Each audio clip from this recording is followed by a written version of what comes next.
je suis ici, même pour 4 heures du temps. Donc, je ne suis pas pressé.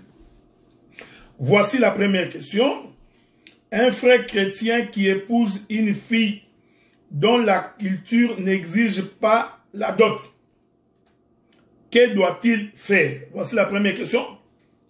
Donc, nous avons un chrétien qui a épousé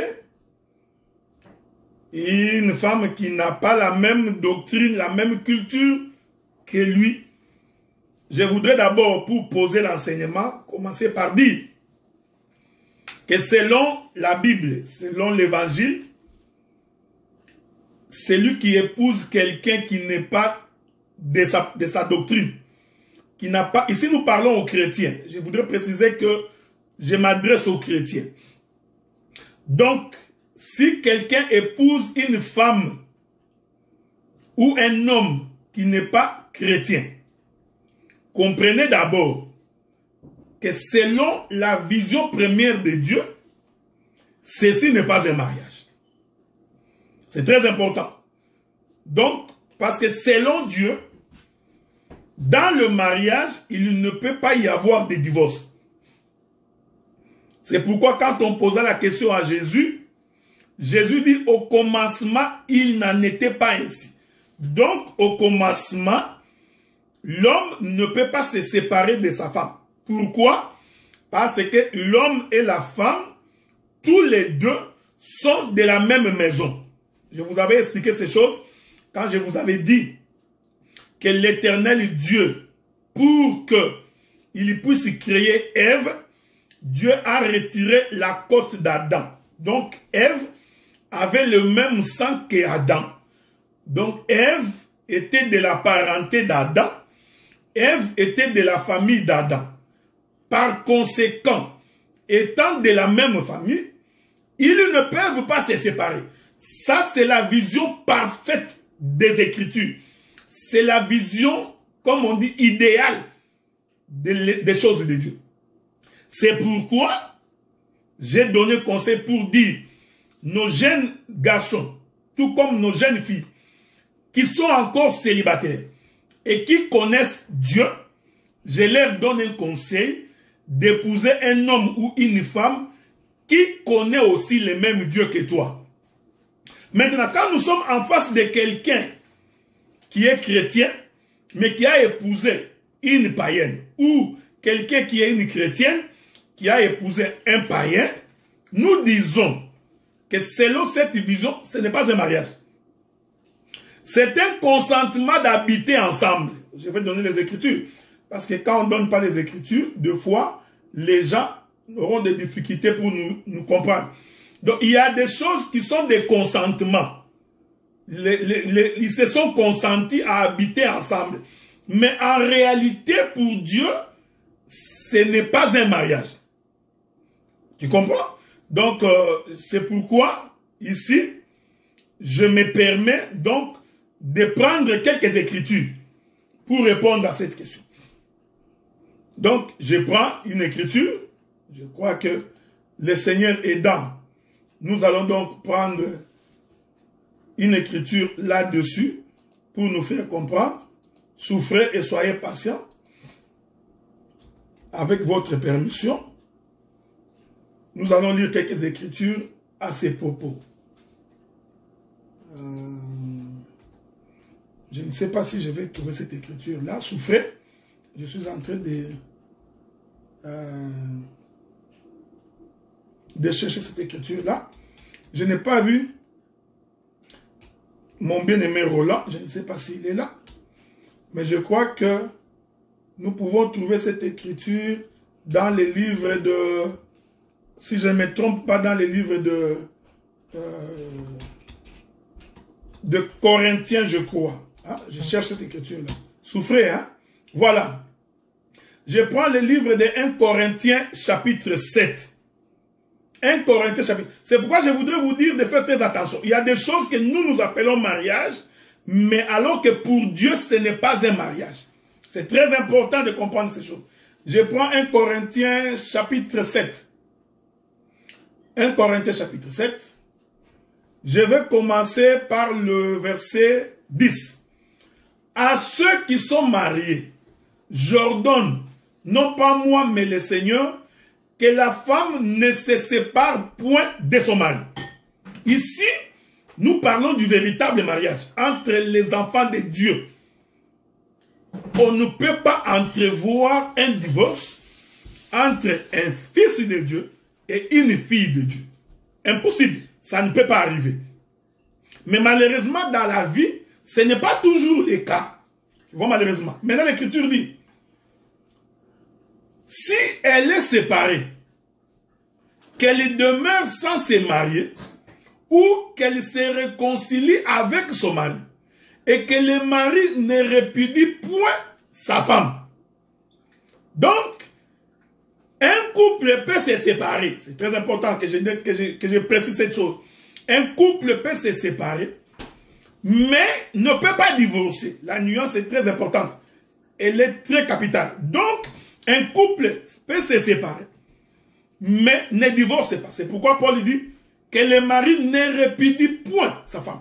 Non, mais si elle se sépare, l'Écriture dit qu'elle demeure sans se marier. Ici, il faut bien lire que l'idée de la séparation vient de la femme. Nous parlons ici des hommes et des femmes, filles et fils de Dieu. Cette union, c'est important. Maintenant, aux autres, maintenant nous allons toucher la question qui m'a été posée. Aux autres, il est écrit, ce n'est pas le Seigneur, mais c'est moi qui dis. Si un frère a une femme non croyante, tu as vu, hein, le frère, avec une femme qui n'a pas cru, et qu'elle consente à habiter avec lui, la femme non croyante, elle accepte d'habiter avec toi. C'est un consentement. Vous comprenez? Donc un croyant et une non-croyante, la non-croyante consent à habiter avec toi. L'Écriture dit qu'il ne la répudie point. Donc, si toi, un frère, tu épouses une femme, tu prends une femme qui n'est pas chrétienne, l'Écriture t'interdit de la chasser. Tu vois? Tu n'as aucune excuse pour chasser cette femme. Ne te réveille pas un matin. Toi, chrétien, tu dis, cette femme est païenne, je la chasse. Non. La Bible dit, toi, tu ne peux pas la chasser. Parce que tu sais déjà qu'elle est non croyante. Pourquoi? Parce qu'il y a des choses qu'elle va commencer à faire qui attestent qu'elle est païenne. Et ces choses-là vont t'offusquer. Ça va t'offenser. Mais l'Écriture dit que comme toi, tu es chrétien, tu ne peux pas chasser cette femme. Et si une femme a un mari non croyant et qu'il consente à habiter avec elle, qu'elle ne répudie point son mari. C'est une expression. Voyez-vous, frère, quand vous lisez les deux textes, vous allez voir que l'idée de quitter ne peut venir que du non-croyant ou de la non-croyante. Je vais dire ça dans les termes les plus simples. Moi, un frère dans le Seigneur, j'épouse une femme païenne. Si nous allons nous séparer, l'idée ne peut venir que de la non-croyante. Donc, il faut que la femme là qui ne croit pas se lève un matin, se dise, je ne veux plus de toi. Dans ces cas-là, nous nous séparons. Si toi aussi tu es une femme croyante et que ton mari est païen, s'il faut se séparer, l'idée de la séparation doit venir de ton mari qui ne croit pas. Ceci est très important parce que ça rentre dans le cadre de la doctrine. Donc, le non-croyant doit avoir l'initiative de se séparer. Ça ne vient pas du chrétien. C'est pourquoi je dis, si toi tu étais marié à une femme non-croyante et la femme décide de te quitter, elle peut te quitter. Ce n'était pas un mariage. Si toi aussi, une femme, tu avais un homme non-croyant et que l'homme non-croyant décide de te quitter, il peut te quitter. Paul dit, je continue. Le verset 14. Car le mari non-croyant est sanctifié par la femme et la femme non-croyante est sanctifiée par les frères. Autrement, vos enfants seront impurs, tandis que maintenant ils sont saints. Verset 15. si les non-croyants se séparent, si les non-croyants, j'aime cette précision, si les non-croyants se séparent, qu'ils se séparent. Voyez-vous, frère, le frère ou la sœur ne sont pas liés dans ces cas. Dieu nous a appelés à vivre en paix. Donc, si un non-croyant se sépare avec un croyant, j'ai dit qu'il se sépare. Dieu considère que ce n'était même pas un mariage. C'est très important. C'est pourquoi je précise ici, l'idée de la séparation doit venir du non-croyant. L'idée de la séparation doit venir de celui qui ne croit pas. Et quand l'homme je donne un exemple. Tu as une femme dans la maison qui se prostitue. Et que la femme se réveille un matin, décide d'aller prendre un autre homme. Mais laisse-la partir. Donc Dieu considère que vous n'étiez même pas mariés. Je l'ai dit parce que beaucoup de gens risquent de souffrir dans le couple. En voulant trop s'attacher sur un non-croyant. Un non-croyant qui t'a déjà quitté. Il est déjà parti. Mais toi, tu t'accroches. La Bible dit, Dieu nous a appelés à vivre en paix. Ici, la paix dont il est question, c'est la paix dans la maison. Parce que une maison qui n'a pas de paix, c'est la porte de beaucoup de démons.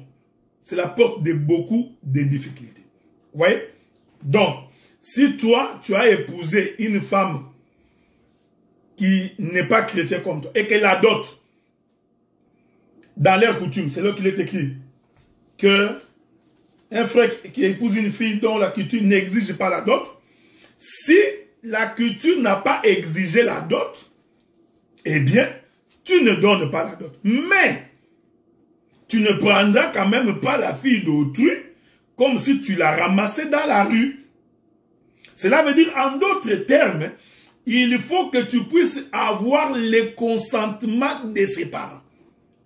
Maintenant, je précise, même si la culture de cette femme n'exige pas la dot, mais comme toi, tu connais l'enseignement, qu'on ne peut pas prendre la fille d'autrui gratuitement, qu'est-ce que tu fais? Tu dois, d'une manière ou d'une autre, faire les cadeaux à ta belle famille.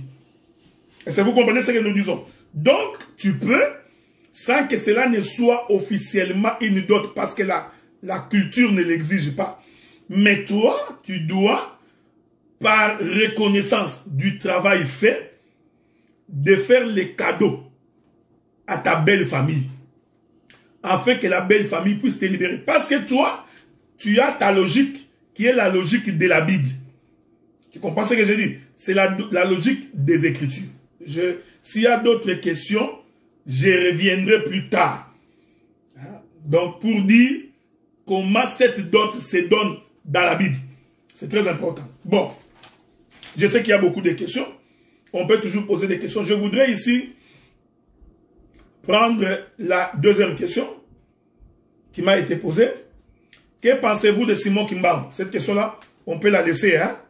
On peut la laisser. Elle est un peu hors sujet. On reviendra là-dessus après. Faut-il penser à se marier ces temps pour les célibataires? Non, bien aimé, on se marie parce que c'est une recommandation de Dieu. Est-ce que vous comprenez ce que nous disons? On ne se marie pas parce que les temps sont difficiles, mais je vous avais dit, selon l'enseignement, c'est très important que je précise ça, je vous avais dit que selon l'enseignement, celui qui doit se marier doit avoir suffisamment de moyens pour prendre la femme d'autrui, non, la fille d'autrui en charge. Donc, c'est pourquoi je vous avais fait remarquer qu'un pauvre ne peut pas se marier. Ici, quand je parle du pauvre, je ne dis pas que c'est lui qui n'a absolument rien, non. C'est-à-dire que c'est lui qui est capable de trouver quelque chose. Un enfant qui a étudié, qui a un diplôme, il a l'avenir, il se trouvera. Celui qui a une qualification, une formation, il va se retrouver. Est-ce que vous comprenez ce que nous disons? Donc, nous précisons que le mariage est fait pour des hommes responsables. J'avais donné plusieurs écritures. J'ai attesté que avant que Isaac ne se marie, la Bible dit que Abraham avait d'abord préparé le fils. Donc il avait tout mis à sa disposition pour que le fils aille se marier. De la même manière, Adam, avant de se marier, Dieu lui a d'abord confié la gestion du jardin. Donc, c'était d'abord un bon gestionnaire. C'est lui qui a le moyen, qui a les capacités pour aller épouser une femme. Maintenant, permettez que je touche la révélation de cette chose. Voilà pourquoi même Christ, avant de nous épouser, nous l'église, Christ c'est d'abord un homme riche. Donc il nous a fourni toute sa richesse. Ouais, il nous a donné le pouvoir de marcher sur les démons, sur les scorpions. Le Seigneur nous a fourni tout. Ouais, donc il a pris toute sa richesse, il nous a confié. Souvenez-vous, la Bible dit que au jour de l'enlèvement, l'église est préparée, parée, pour paraître toute belle au devant de Dieu. Or, la parure de l'église, c'est ça même l'enseignement des apôtres et des prophètes. C'est pourquoi je vous avais fait remarquer, pour dire que, donc, un frère qui n'a pas de moyens, je lui conseillerais de prier Dieu, afin que Dieu mette à sa disposition les moyens de prendre en charge la fille d'autrui. Est-ce que vous comprenez ce que nous disons? Parce que dans mes explications, vous allez comprendre que même nourrir la femme, c'est une dot. Hein? Ça fait partie de la dot. Le fait de prendre la femme en charge, c'est toute une dot. Et vous comprenez? Donc, et cela dépend aussi, cela conditionne la domination de l'homme sur la femme et la soumission de la femme au mari. Ceci est conditionné par ces choses. Voyez-vous? C'est pourquoi si nous nous soumettons à Dieu, parce que nous savons qu'il est l'éternel Dieu qui pourvoit, c'est Dieu qui nous fournit tout, qui nous donne tout. Est-ce que vous remarquez cela? Donc, le problème, ce n'est pas que le temps est difficile. Le problème, c'est qu'il faut que tu te maries pour ne pas tomber inutilement dans les péchés. Quel est le vrai sens d'un homme inféminé? Bon, nous allons essayer de trouver cette écriture-là. Je ne sais pas si je peux la trouver, cette écriture-là. Allons lire. Souffrez, hein? Je ne sais pas si je trouverai cette écriture-là. Okay? Mais je donnerai quand même quelques pensées là-dessus pour que les gens puissent très bien nous saisir. Un homme inféminé, selon le sens des Écritures. Je cherche parce que je crois que le bien-aimé Paul en parle. Hein? C'est l'écriture que je cherche. Donc, je voudrais, si quelqu'un peut me trouver cette écriture-là, ça nous permettra de pouvoir avancer calmement là-dessus. Donc, il y a une écriture qui en parle, qui dit que les efféminés ne rentreront pas dans le royaume des cieux. Je ne sais pas si je trouverai cette écriture-là, mais sinon je reviendrai. L'essence d'un homme efféminé, je vais le dire comme ça. C'est un homme qui se comporte comme une femme. En d'autres termes, c'est un homme qui est comme une femme, c'est comme un homo. Vous comprenez? Donc, voilà, bien-aimé, grâce me l'a donné. 1 Corinthiens chapitre 6, verset 10 à 12. 1 Corinthiens chapitre 6. 1 Corinthiens chapitre 6, voilà. Verset 10 à 12. La Bible dit: ni les efféminés, ni les infâmes, ni les voleurs, ni les cupides, ni les ivrognes, ni les outragés, ni les ravisseurs n'hériteront le royaume des cieux. C'est cette écriture-là que j'ai cherchée. Donc, un efféminé, en quelque sorte, si nous voulons rentrer dans le contexte de Sodome et de Gomorrhe, la Bible dit que ce qui arriva au temps, ce qui va arriver à l'avènement du Fils de l'homme, arrivera de même, était de même de ce qui est arrivé du temps de Lot et de Sodome et Gomorrhe.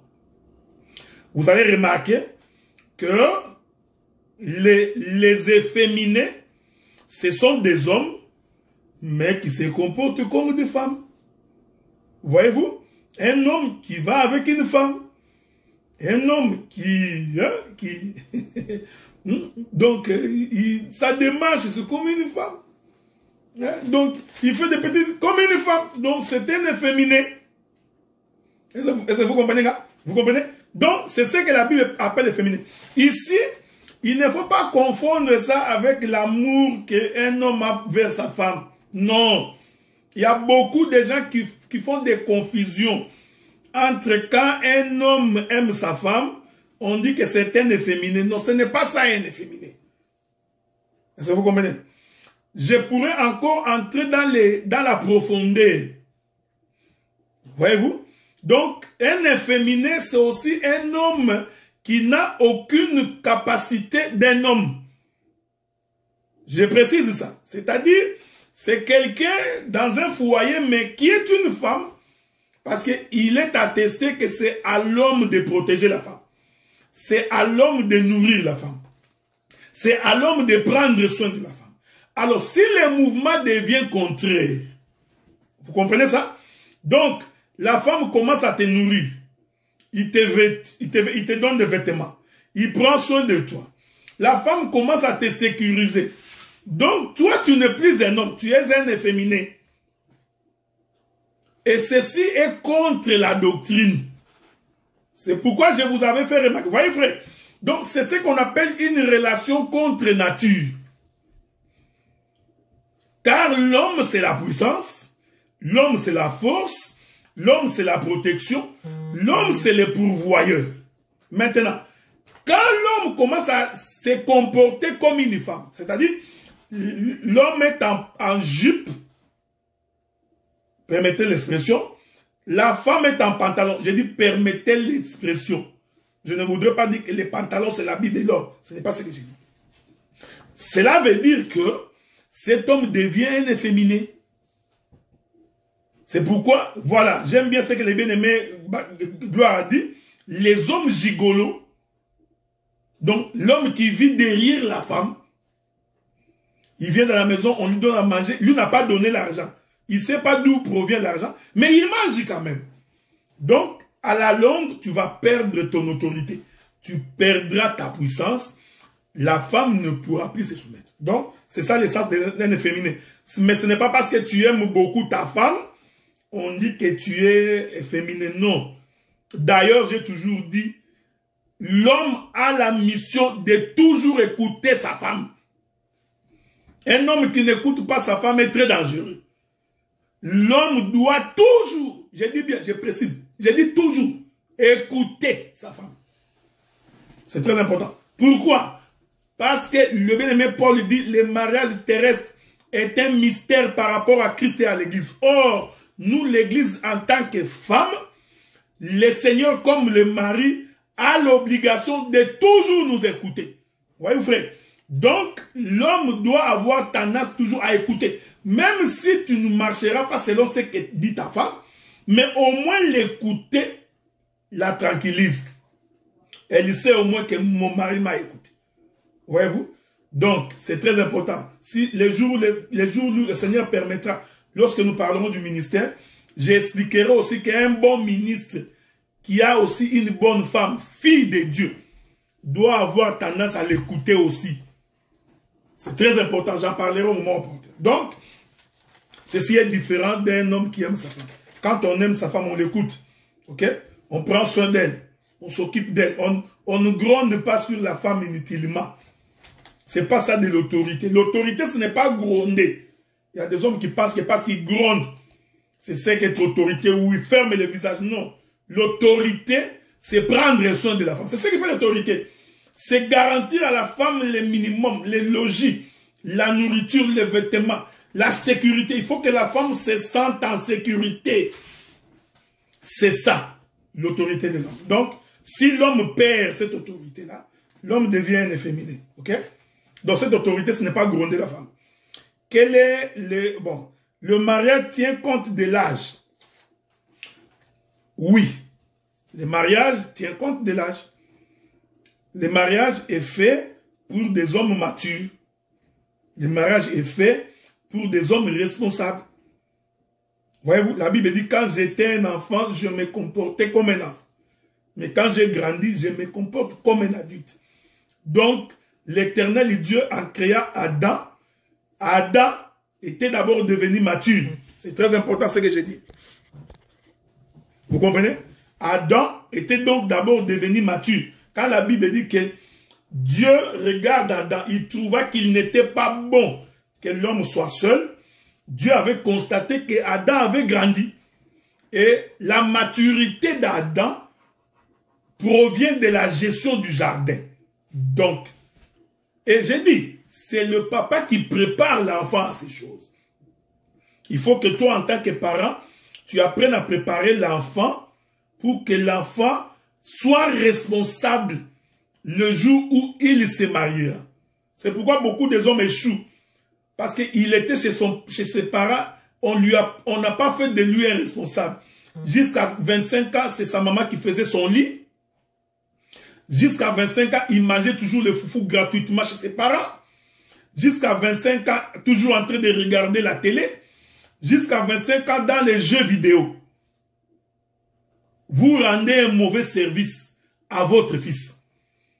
Donc, il faut apprendre à responsabiliser l'enfant. Voilà pourquoi il est important, déjà dans les pays occidentaux, parce qu'on est un peu plus avancé.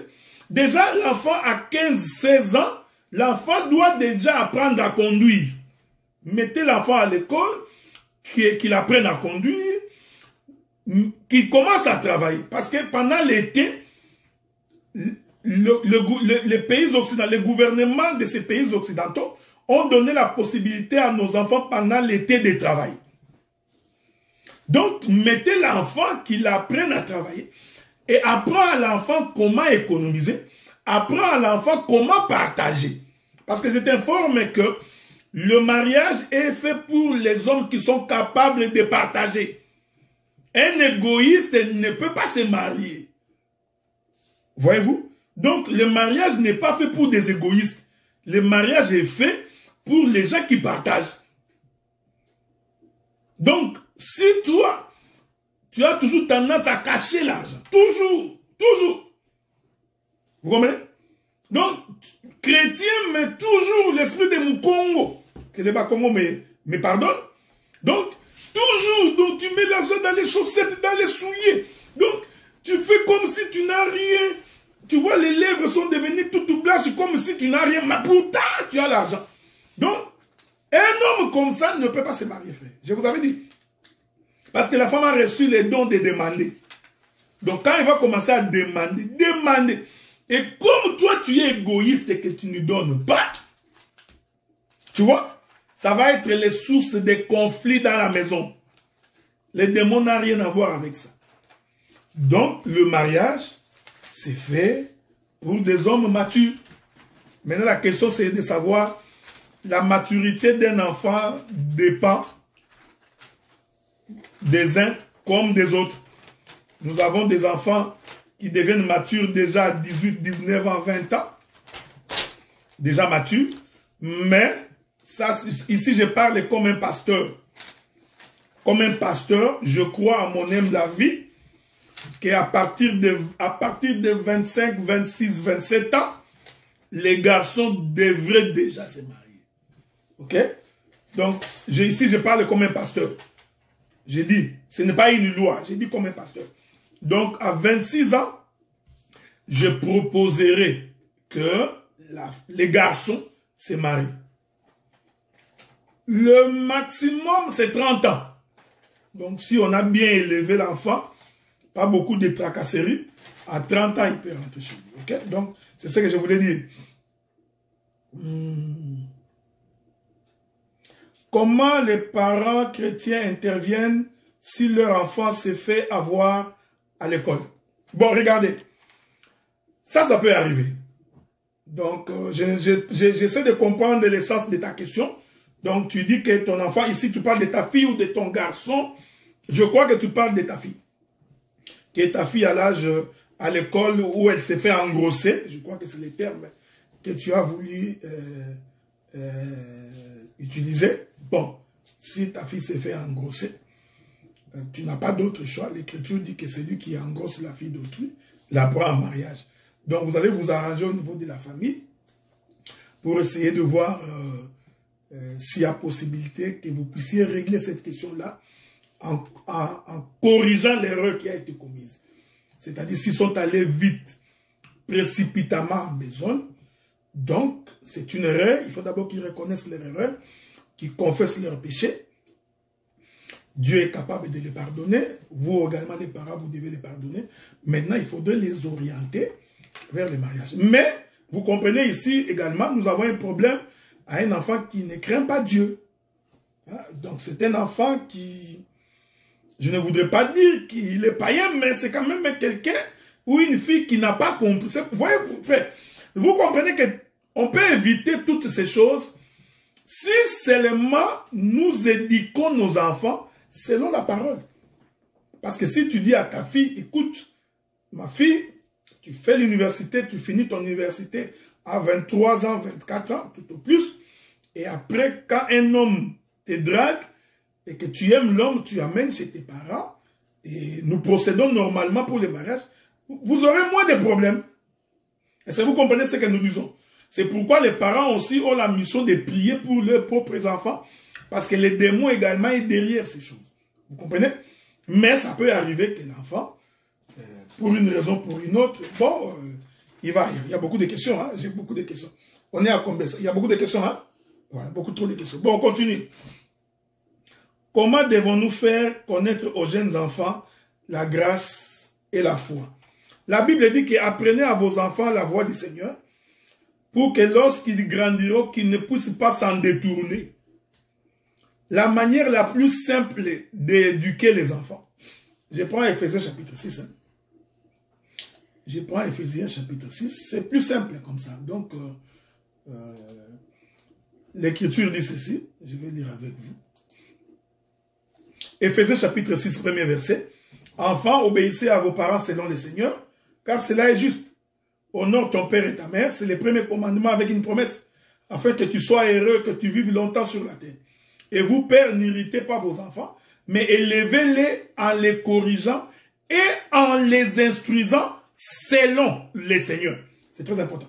Parce que quand la Bible dit que honore ton père et ta mère, parce que d'abord, il y a la pensée que le père et la mère ici sont des chrétiens. Donc, les instructions qu'ils donnent aux enfants, c'est conformément à la chrétienté, à la vie de la parole. Or, selon la parole, tu dois apprendre à ton enfant que se prostituer est une mauvaise chose. Tu ne vas pas avec une fille ou avec un garçon avant le fiançailles, avant le mariage. Tu apprends à ton enfant que le vol est mauvais. Le mensonge est une mauvaise chose. La calomnie, la jalousie. Donc, ce sont les choses élémentaires. Apprends à ton enfant à partager, à aimer. Voyez-vous, frère? Donc, c'est la base même de l'évangile. C'est la base même de la parole. Est-ce que vous comprenez? Donc, si vous n'élevez pas les enfants de cette manière, si vous ne leur dites pas de craindre Dieu de cette façon, vous allez très vite comprendre que vous aurez beaucoup de troubles dans les foyers. Vous comprenez qu'ici, c'est toujours difficile quand tu étais païen et que tu as épousé une païenne. Hein? Ça, c'est une autre dimension. Où vous allez dans des boîtes de nuit. Bon, quand déjà, toi, parent, tu bois, tu te saoules devant tes propres enfants, c'est un mauvais modèle. Quand déjà un parent est en train de frapper sa femme, c'est aussi un mauvais modèle. Vous comprenez? Donc, vous comprenez que tout tourne autour de la vie des chrétiens, de l'abandon du péché, de la transformation et du changement. Donc, un homme non transformé, non changé, vous voyez que toute la conséquence, Donc, provient du fait que nous-mêmes, nous ne craignons pas Dieu. Vous voyez? Donc, c'est un peu ça. Bon. Les questions ne font que voir. On va continuer. Vous donnez beaucoup de travail à ma secrétaire. Faire lit à part avec son consentement du mari pour autre raison que la prière, c'est autorisé. Voilà, cette question-là, il faut d'abord que... Écoutez ce que la Bible dit. Je vais lire une écriture. Je voudrais... attendez. Je ne sais pas si je vais trouver cette écriture-là. Dans Souffrez avec moi. Hein. Je suis en train de courir très vite. La Bible dit que l'homme n'éprouve pas sa femme. C'est cette écriture-là que je suis en train de chercher. Hein? Donc, cherchez-moi cette écriture-là. Hein? L'écriture qui dit que techniquement, un homme comme une femme ne peut pas faire lit à part. À moins que tu sois dans la prière. À moins que tu sois dans une prière de jeûne. Là, je peux comprendre. Mais, à part ça, il n'y a pas autre raison. Mais, écoutez, ça c'est la perfection, ok? Mais il faut aussi savoir que pour faire les lits, il faut aussi qu'il y ait la morale soit bonne. Il faut aussi que le climat dans la maison soit bon. Il faudrait aussi que l'atmosphère dans la maison soit aussi bon. Est-ce que vous comprenez ce que nous disons ici?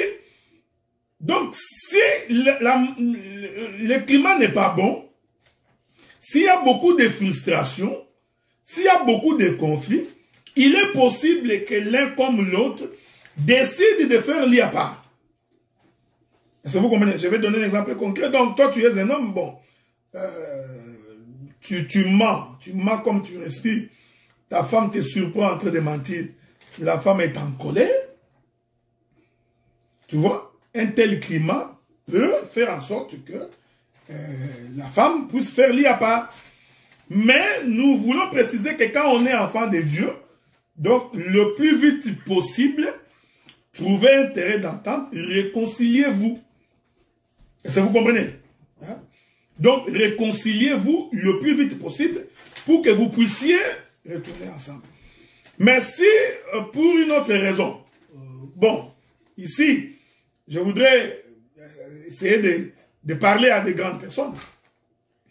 Donc, si vous trouvez que vous faites lit à part, tout simplement parce que vous ne vous rencontrez pas spirituellement.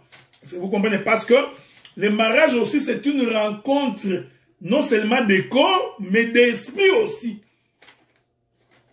Donc, il y a des gens qui, comme les esprits ne se rencontrent pas, vous allez sentir que la chair aussi ne se rencontre pas. Donc, vous ne vous sentez pas, ou l'un ou l'autre ne sent pas son partenaire ou sa partenaire. Ça peut arriver. Alors, dans cette hypothèse-là, je vous conseillerais d'abord, si cela perdure et si cela arrive fréquemment, je vous conseillerais probablement de prier le Seigneur ou d'aller voir un homme de Dieu. Il est possible que vous soyez saisi par des mauvais esprits parce que ça arrive et à ce moment-là, la prière peut arranger beaucoup de choses. Mais on peut aussi savoir que à un certain âge, pour l'homme tout comme pour la femme, le niveau de libido diminue. Vous comprenez? Donc, le libido que tu avais à 25 ans, à 30 ans, n'est pas le même cas de libido que tu as à 55 ans. Alors, dans cette hypothèse-là, il serait préférable de prendre également votre temps pour que les corps aussi puissent se nourrir et aussi préparer le terrain. Donc sortez, allez au resto, faites un tour aller visiter des musées. Est-ce que vous comprenez? Donc, faites un tour. Vous n'avez pas péché. Trouvez les points qui peuvent vous permettre par moment de prendre des vacances. Prenez des vacances. Achetez-vous un billet d'avion. Allez dans un coin. Relaxez, mangez les poissons. Voyez-vous? Ça ravive. Mais, il n'y a pas de raison. À moins que tu sois un homme infidèle ou une femme infidèle. Ok? Donc, pour que tu fasses lit à part pendant longtemps.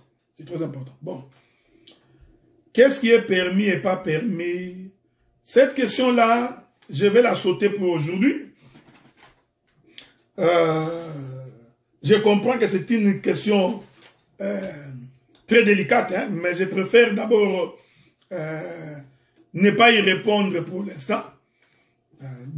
Mais je pourrais juste d'emblée vous dire tout ce qui est contre nature n'est pas permis. Ok? Je vais donner une écriture. On ne va pas avec une femme comme on va avec un homme. Est-ce que vous comprenez? Est-ce que vous comprenez ce que nous disons? Donc, tout ce qui est contre nature n'est pas permis. Contre nature. Donc, quand tu marches sur l'autoroute, marche sur l'autoroute. Donc, toi, tu as un grand camion. C'est écrit que les tonnages sur cette autoroute est de 2 tonnes. Maintenant, toi, tu prends un camion de 2 tonnes, tu vas entrer sur un sentier de 40 kilos. C'est contre nature. Vous comprenez ce que je dis? Donc, si tu n'as pas compris, quelqu'un va t'aider. Donc, ce qui est contre nature, tu ne le fais pas. Est-ce que vous comprenez? Donc, le moteur du véhicule, tu ouvres le capot, il est devant. C'est là-bas qu'il faut aller vérifier. Tu comprends? Donc, ne va pas vérifier le moteur derrière. Toi, tu vas derrière pour aller vérifier le moteur. Non, le moteur n'est pas derrière. J'ai répondu à la question. Parce que j'ai compris c'était ça la question. Ok? Bon, on continue. Je ne sais pas ma secrétaire, c'est ma fille là qui est en train de rigoler tout le temps. Probablement, ce sont vos questions qui font rigoler ma fille. Je voudrais vous dire qu'il faut que les parents aussi apprennent à parler à leurs enfants. C'est pourquoi il faut apprendre à parler à vos enfants. Quand l'enfant grandit, parle avec l'enfant comme ton ami. Essaie de lui parler de ces choses-là. Parle, surtout vous les Africains. Parle parce qu'il faut l'instruire.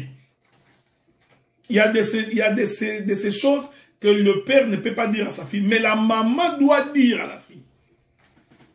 Et vous aussi, les enfants, garçons comme filles chrétiens, vous devez savoir que ça c'est mauvais. Vous comprenez? Donc, ce n'est pas un combat de gladiateurs. Non. Ce n'est pas un combat de catch. Vous comprenez ce que nous disons? Donc, dans le respect mutuel, faites ce qui est recommandable. Donc, vous savez, il y a tellement de questions qui n'arrêtent pas de tomber. Je continue.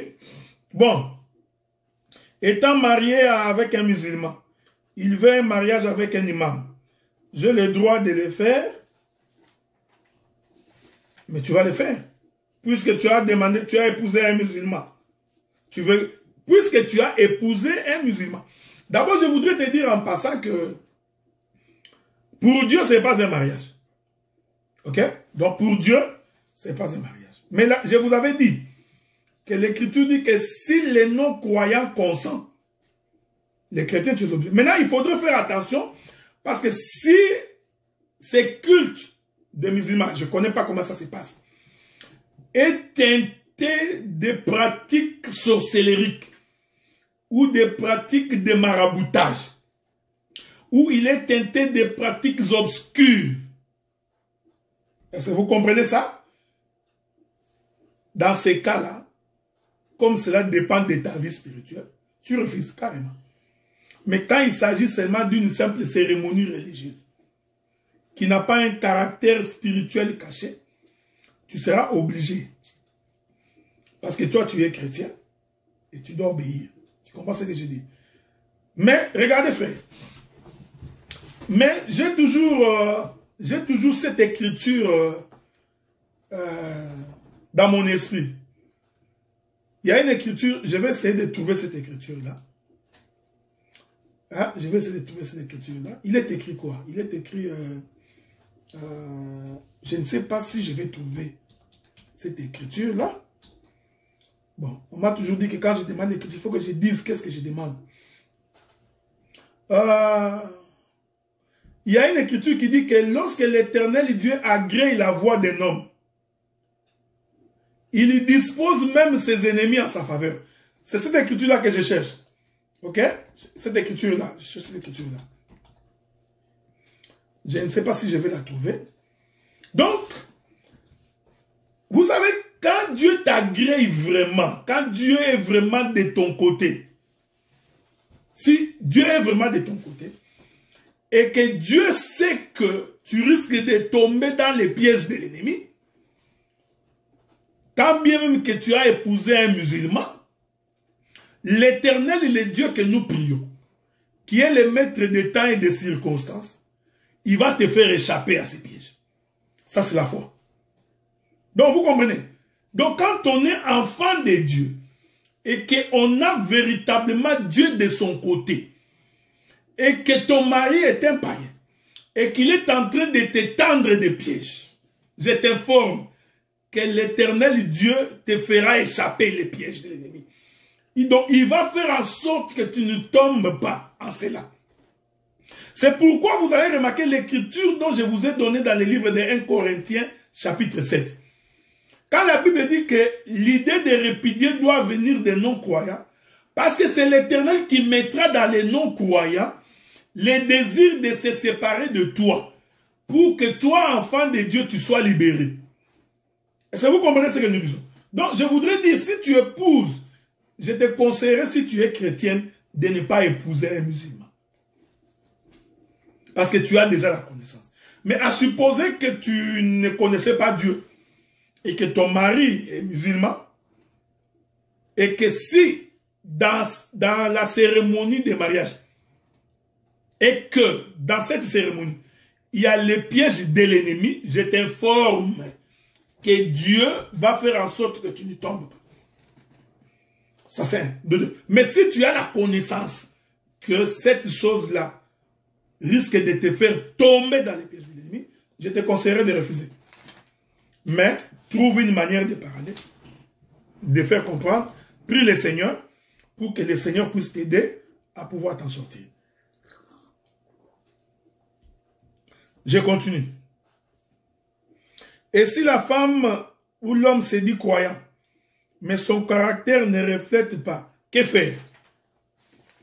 Non, la question n'est pas de dire qu'il est croyant ou non croyant. La Bible dit qu'on reconnaît l'arbre par son fruit. Ok? Donc, son caractère déjà prouve que c'est un païen. Je vous ai dit ça, frère. Je vous ai dit qu'il y a une différence entre la conversion et la repentance. La conversion, une fois pour toutes. La repentance, c'est celui qui agit mal et qui se répand et qui prend la décision de ne plus recommencer. Maintenant, si tu es en face de quelqu'un qui vit la même chose tout le temps, il y a deux choses. C'est un inconverti, c'est-à-dire c'est un païen, ou c'est quelqu'un qui est possédé, qui est lié. Et dans ce cas, il faudrait que lui-même qui est lié demande la délivrance, qui prie, qui dise que Dieu vient pour me délivrer. Maintenant, si son caractère reflète qu'il est païen, l'écriture est claire. Il faut que l'idée de se séparer puisse venir de lui. Il faut que lui puisse te dire, je ne veux plus de toi. Et dès qu'il te dit qu'il ne veut plus de toi, ne t'accroche pas. Parce que beaucoup de femmes, c'est ce qui arrive. L'homme lui a déjà dit que je ne t'aime pas, je ne t'ai jamais aimé. Mais lui continue à s'accrocher. Tu vois? Il t'a déjà dit qu'il ne veut pas. Vous savez, il y a des fois, les femmes semblent ne pas comprendre le langage. Donc, dans un couple, la femme te dit que je ne t'ai jamais aimé. Il vient de te dire qu'il ne te veut pas. C'est ce qu'il vient de te dire. Mais toi, tu t'accroches parce que tu es désespéré. Non. Je t'informe qu'en fait, Dieu vient de te délivrer. Mais comme tu n'as pas une vue de loin, tu t'es accroché. Et plus le temps passe, l'homme ne t'aimera toujours pas. C'est pareil avec une femme. La femme t'avait dit qu'il ne t'aime pas au début. Dès que tu l'as dragué, dit non, je ne t'aime pas. Non, on va s'habituer. En s'habituant, il va m'aimer. Je t'informe que l'habitude ne crée pas l'amour. Donc l'amour n'est pas une habitude. Donc tu vois, l'homme continue. Il donne l'argent, 100 $ aujourd'hui, 200 demain, après-demain.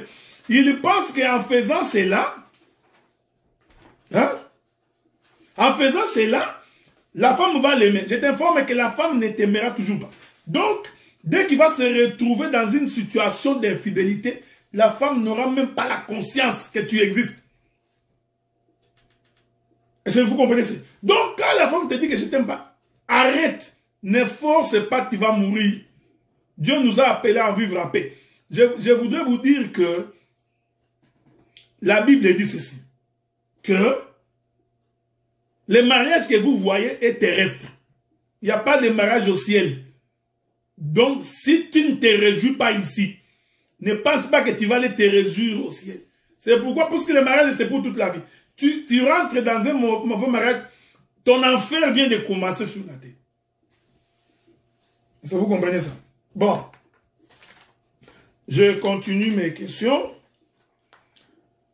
Quel est le sort d'un couple vivant ensemble et croit au Seigneur, mais ne sont pas mariés? S'ils meurent, vont-ils aller en enfer? Je préfère ne pas dire qu'ils vont aller en enfer. Parce que vous savez, en termes du salut, c'est réservé à Dieu. Ce serait une prétention, ok? C'est courageux de ma part de commencer à dire tel va aller en enfer, tel ira au ciel. Je crois que le jour où le Seigneur reviendra, plusieurs seront étonnés.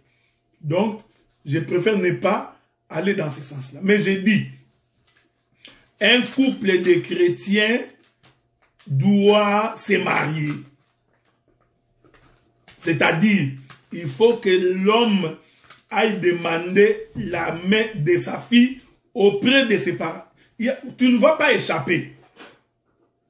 Donc, tu ne peux pas récupérer la fille d'autrui sur la rue. Vous voyez, c'est un problème d'enseignement. Pourquoi?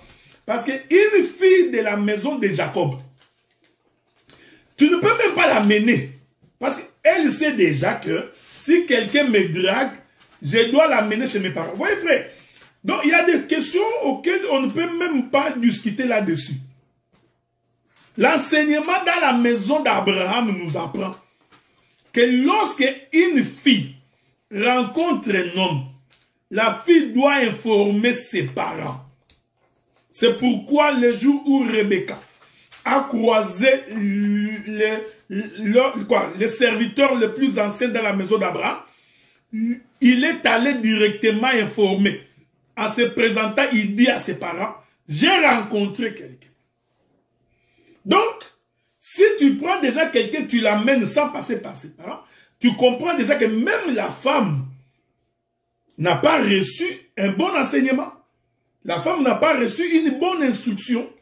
Et si l'homme est sérieux, il va même dire que cette fille n'est pas sérieuse. Vous voyez, frère?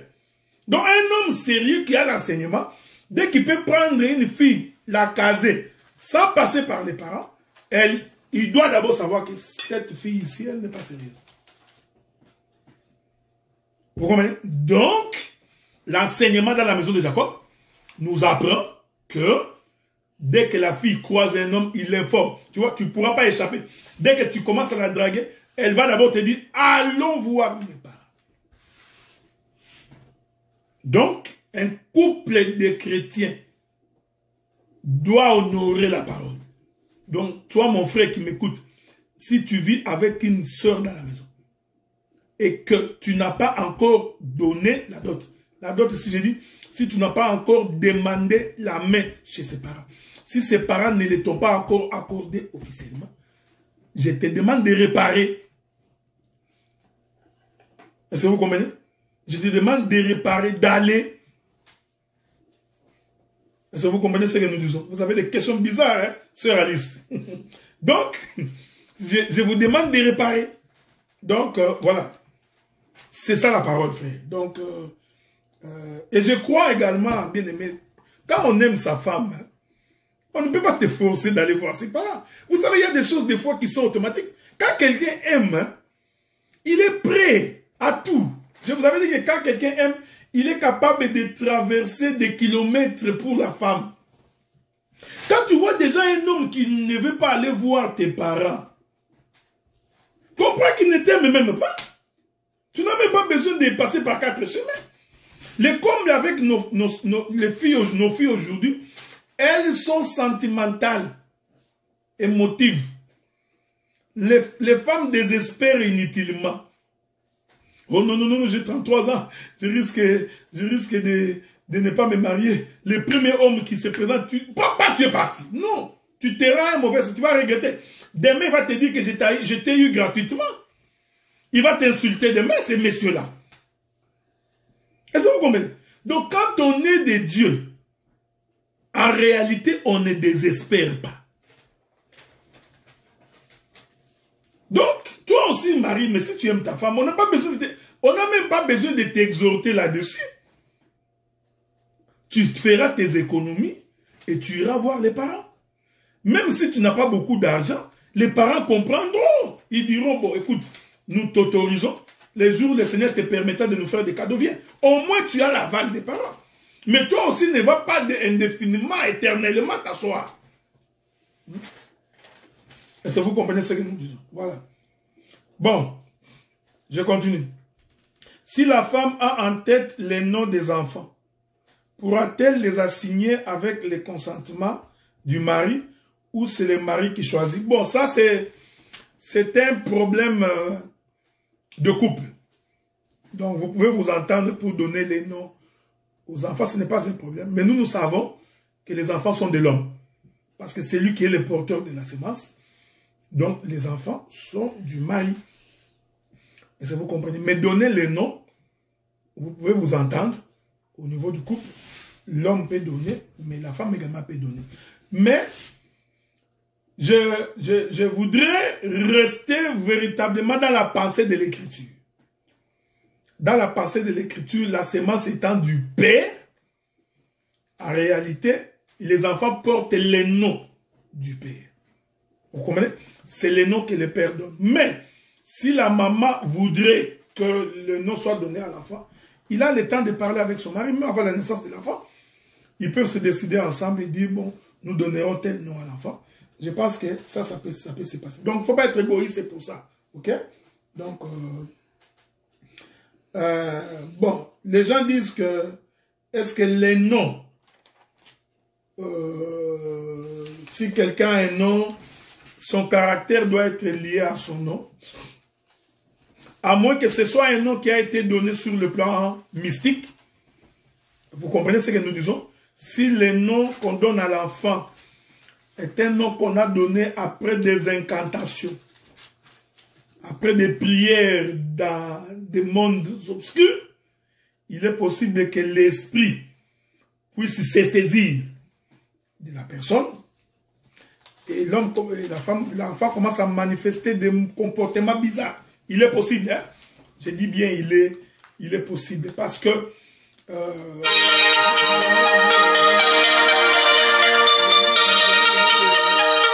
je donne un exemple. Mbongo passe.